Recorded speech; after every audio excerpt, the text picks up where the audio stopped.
Jamie and Amelia's secret date, years after marriage, still as exciting as the first time. It all started out as a simple plan. After months of filming, promoting, and caring for their 3 daughters, Jamie and Amelia's schedules became a mess of sticky notes. Some weeks, they only saw each other for exactly 40 minutes to talk privately. One night, while Amelia was cleaning the kitchen and Jamie had just finished putting their youngest child to sleep, he walked into the living room, stroked his wife's hair, and said, "What do you think if we go on a date?" Amelia looked up, squinting. "A date? Now? With 3 kids upstairs?" Jamie smiled, his eyes mischievous. "Not today, but soon. A little longer. Long enough for me to really rest." Amelia was silent for a few seconds, then smiled, the smile Jamie still called the first smile I ever loved. "Okay, I agree." And then, the plan for our first secret date in years of marriage began. The day was carefully chosen, and none of the girls knew. Jamie prepared as if it were the most important role of his life. He arranged for a babysitter. He booked a table at a small, discreet restaurant with a live piano. He ordered flowers, but not big ones, just the wildflowers Amelia liked. He made a list of things not to talk about on a date. No talk about the shooting schedule. No talk about the kids' schoolwork. No talk about the bills. No talk about the roof repairs. Just talk about the 2 of them. Amelia knew Jamie was hiding something surprising, but she didn't ask. She just felt a thrill, something she hadn't felt in a long time. Preparation, and Amelia was the girl she'd always been. That afternoon, with golden light filtering through the curtains, Amelia stood in front of the mirror. No sweater, no baggy pants, no hastily pulled up hair. She chose a simple champagne-colored silk dress, let her hair down, and applied a touch of pink lipstick. When Jamie opened the door and saw her, he stood still for a few seconds. "You're beautiful, just like the first day I met you." Amelia blushed. "You're exaggerating." Jamie shook his head. "No, really, you still make me lose my breath." Amelia laughed, a laugh that lit up the room. The old car, the familiar road, but the feeling was completely new. Jamie didn't rent a luxury car. He chose the old family car, with the children's toys still in the back seat. "I want this evening to be the most authentic version of us. No acting, no pretense." Amelia nodded, placing her hand on his. On the way, Jamie played an old playlist, all the songs they'd listened to when they first fell in love. Bloom, The Paper Kites. First Day of My Life, Bright Eyes. Holocene, Bon Iver. Songs that took them back to their youth, when they hadn't been woken up by a crying baby at 3 a.m. Amelia rested her head on Jamie's shoulder the entire way. "I remember this feeling." "Me too." The little restaurant, where everything stopped.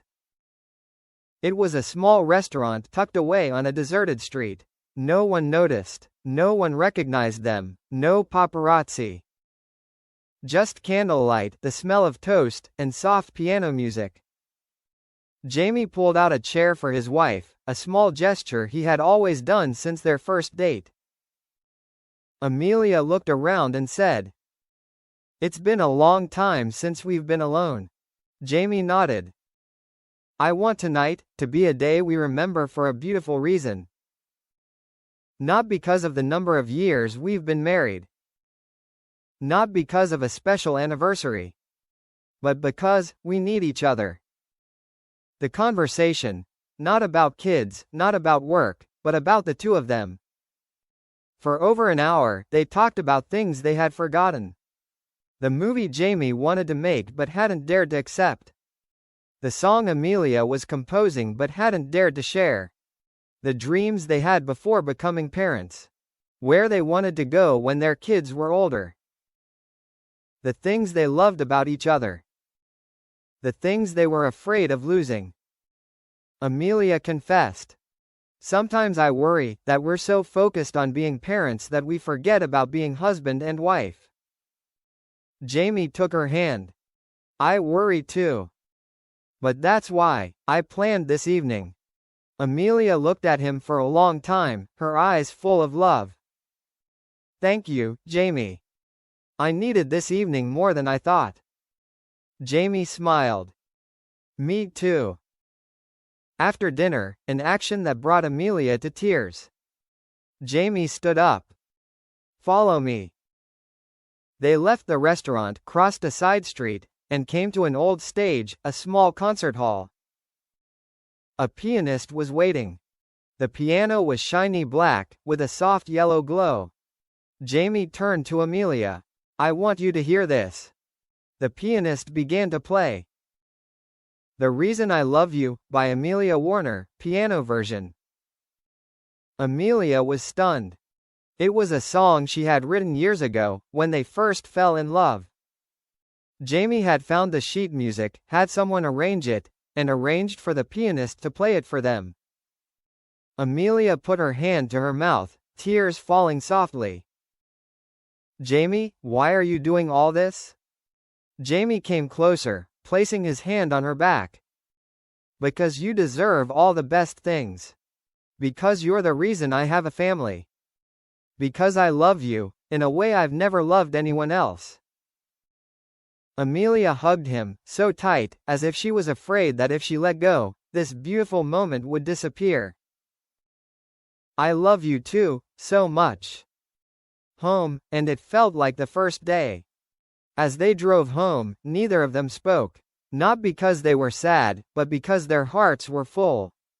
Jamie held Amelia's hand on the steering wheel. Amelia leaned her head on his shoulder. When they got home, the hallway light was still on. The babysitter was home. The 3 children were sleeping soundly. Amelia touched Jamie's cheek. "Thank you for taking me back to our youth." Jamie smiled. "I'm not taking you back to the past. I just want to remind you that our present is still as beautiful." Amelia wrapped her arms around his neck, placing a slow, deep kiss on his lips. Not the kiss of a couple married for 10 years, but of 2 people in love. "I love you. I love you." A date, a beautiful marriage, a great love. No need for fancy things. No need for Hollywood. No need for an audience. Just a bouquet of wildflowers. An old car. A quiet dinner. Amelia's own music. And 2 people holding hands. Jamie and Amelia remind us that love is not a feeling that lasts forever. Love is kept alive when 2 people choose each other, every day. And on that secret date, they chose each other again, just like the first day they fell in love.